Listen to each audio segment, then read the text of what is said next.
تخيل تعيش عمرك كله من غير حرية، حتى لو اتربيت وعشت في بيت وسط ناس، والأول مرة في حياتك يتفتح الباب قدامك. ايه أول حاجة ممكن تعملها؟ عشان كده جبتلك فيديو النهاردة: إطلاق سراح الحيوانات لأول مرة بعد حبسها مدة كبيرة. خليك معايا للنهاية وانت هتشوف اللي مستحيل تصدقه. بس قبل البداية تعالى ناخد حسنتين ونصلي على سيدنا محمد صلى الله عليه وسلم. أنا عبده من قناة عين الحياة.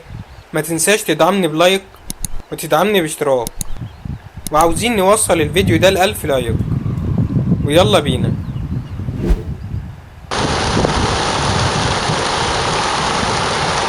مشهد عمرك ما تنساه، شكل الحمام وهو طاير وخلاك في حتة تانية خالص. بعد إطلاق سراحها لأول مرة بعد حبسه مدة كبيرة جدا. وده بيفكرني بمثل شعبي، اللي يعرفه يبقى يقولي في التعليقات. There it goes. الراجل ده ساعد الوشق المصري بعد لما وقع في الفخ وفضل فيه مدة كبيرة. لكن ايه احساسه لما رجع للحرية من تاني؟ اكيد احساس ما Did you يتوصفش. see that?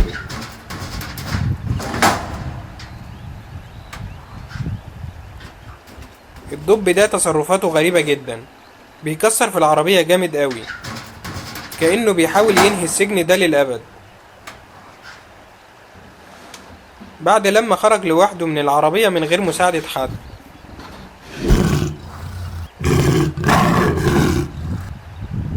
النمور من أكتر الكائنات اللي بتحب الحرية وبتبقى عصبية جدا جوه الحبس. عشان كده أول لما الباب اتفتح ما فكرش لحظة واحدة إنه يجري في الغابة قبل ما يرجعوا في كلامهم ويفرح بالحرية من جديد.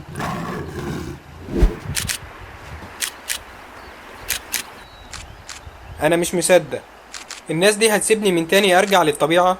الوشك المصري بيفكر كتير قوي، لكنه في النهاية فهم إنه خلاص هياخد حريته النهاردة ومفيش سجن تاني.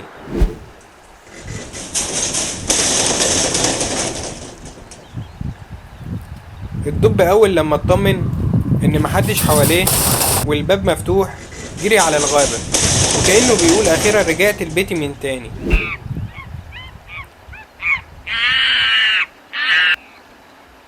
مجموعة من القرود شكلها كده محبوسة من سنين، عشان كده أول لما شافوا الأشجار جريوا عليها وفضلوا يتنططوا عليها وكانوا في كمية من السعادة.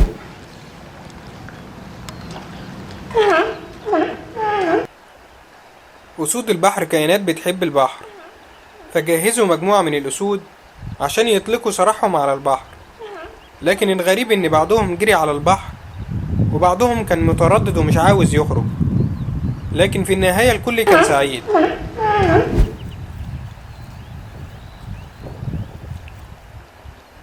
طلع جري على الشجرة أول لما الباب اتفتح وشاف السما.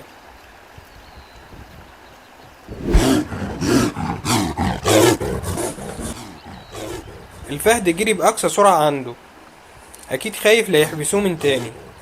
اختفى في أقل من ثانية واحدة.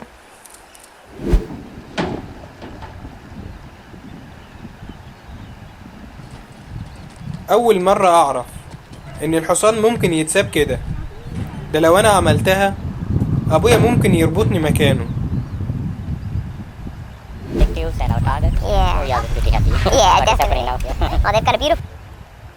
دي جمعية الرفق بالحيوان، بياخد الأفيال اللي أمهم بتموت ويربوها ويجهزوها عشان اليوم اللي هيدلكوا سراحهم مرة تانية.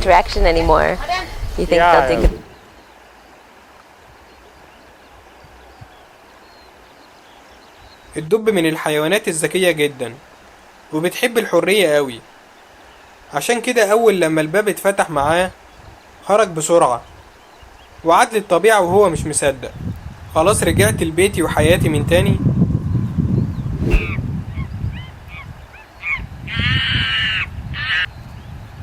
مجموعة من القرود أول مرة يشوفوا السما بعد الحبس سنين وسنين. من فرحتهم بالحرية كانوا عمالين يلعبوا ويحضنوا في بعض.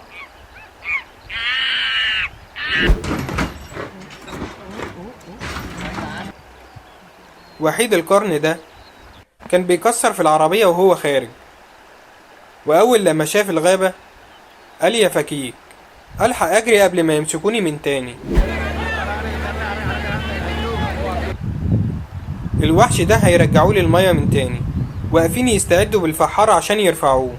وأول لما نزل على الأرض جري على المية كأنه كان تايه ورجع تاني. بعد لما أخدوه وربوه من صغره، الفيل ده من كتر فرحته بالحرية كان بيعيط زي الأطفال. كان محبوس وتم الإفراج عنه، والنهاردة أطلقوا سراحه في الطبيعة عشان يرجع لعيلته من تاني. مشهد الحمام اللي مهما اتكرر عمري ما ازهق منه ولا من شكله. كفاية المنظر اللي أنا شايفه دلوقتي ده.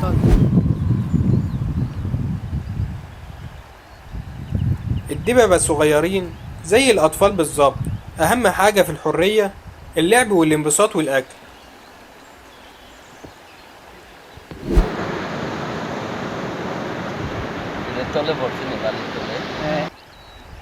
عمرك شفت سلحفة؟ أكيد طبعا، لكن عمرك شفتها وهي صغيرة؟ دي مش واحدة، دول جيش، وهيرجعوا للمية عشان بيحبوا يعيشوا جوه المية.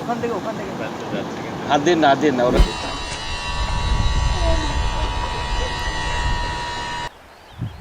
مجموعة من القرود ودوهم في محمية، وبعد إطلاق سراحهم الناس اتصدموا من ردة فعلهم، وبدأوا يصوروا التصرفات دي. تنطيط ولعب وانبساط على الآخر.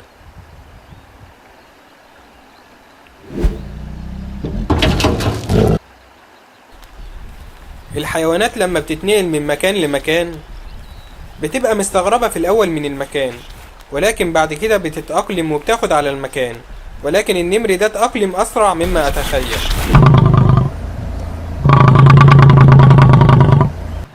أكيد أنا بحلم. معقول الناس اللي حواليا دول هيسيبوني في الغابة من تاني؟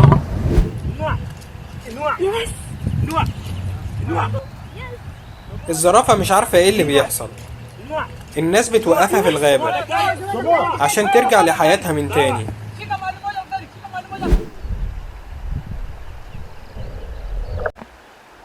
الحرية أمنية لكل الكائنات، وأول لما بتلاقي فرصة للحرية بيجري بكل سرعته.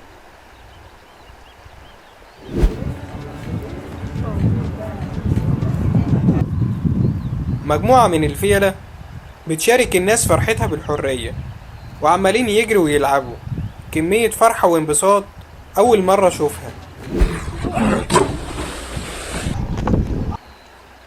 هو أنا لسه هستنى لما تلفوا للغابة؟ أنا هنط من هنا واستناكوا هناك. حصلوني بقى.